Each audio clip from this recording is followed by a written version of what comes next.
And it's great to see you. Obviously, you were undefeated last year. You've been calling out for a big opponent. How did you feel when you got the call you were going to be fighting Gunnar Nelson in the co-main event? Ecstatic. Yeah, I was ecstatic. I said absolutely right away. I was just told by someone that Gunnar was turned down by four different opponents, and I was the fifth opponent.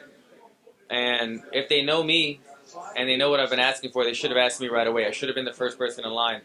I told them from the get-go. I called out. I called out 4 or 5 top 15 people. I was in New York for 205. I was there to take Kevin Gastelum's place to fight Donald Cerrone on 1 day notice. I offered that. It wasn't the UFC's fault. Commission wouldn't allow it. But they know by that phone call that I'm a guy that would step in for a big name. I'm tired of fighting sideways guys. I want to fight up. And if there's a guy that I could fight up against, I'm available. I don't have a tremendous weight cut either. I walk around like 190-ish.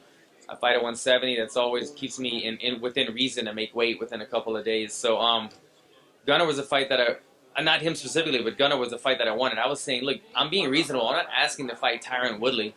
I just want a top 15 guy. I deserved it. I went undefeated last year. I put guys away. I got all these fight of the night bonuses. Give me somebody big, man. Let me prove myself.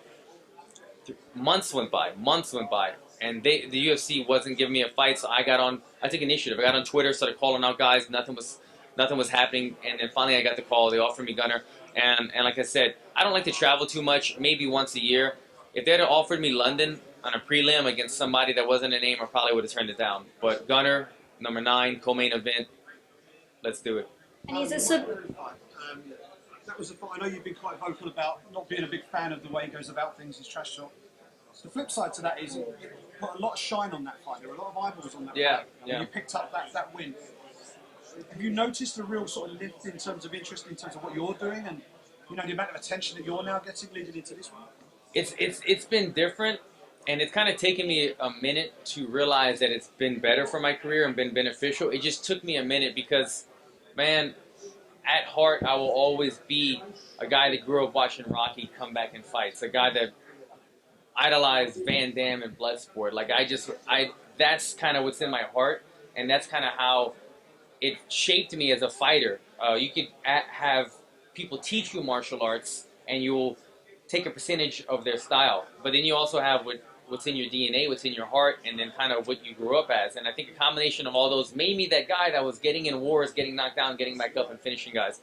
And I relish those moments, so man, like I relish people saying that was a fucking insane fight, and like that gets addicting when people were talking about, yeah, you had a great performance, but did you see that fight? That was a dope fight, and those kind of things I relish. Going against Mike Perry, that fight would have put it in his with that whole camp. We talked about numbers, and like why put the numbers in his favor? Mike Perry's only chance. I'm better than him at every aspect of this, but if I stand toe to toe and he lands one punch, I get knocked out. The douchebag wins. Why give him that opportunity? So I didn't give him that opportunity. I fought a smart fight, and at the end of it, I was like, okay, I did what I had to do. I won. I knocked him down a couple times, didn't finish him, whatever. And then I saw the write-ups after it, and it was very rewarding. It was not a normal feeling, a normal write-up on me, like the smart, the tactical fighter, the great footwork, the head movement. He fought a smart fight. That's what they kept relaying, and finally I realized, you know what, man, like, why wouldn't I fight that way all the time?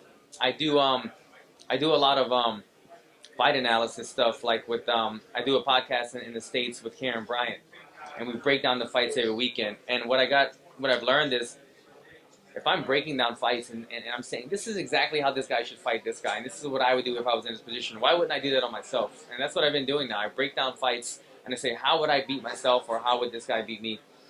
And it's worked. It's made me a smarter fighter. I'm getting hit less, and last I saw, I was leading the division, I think, in significant strikes per minute. So I'm hitting people more, getting hit less.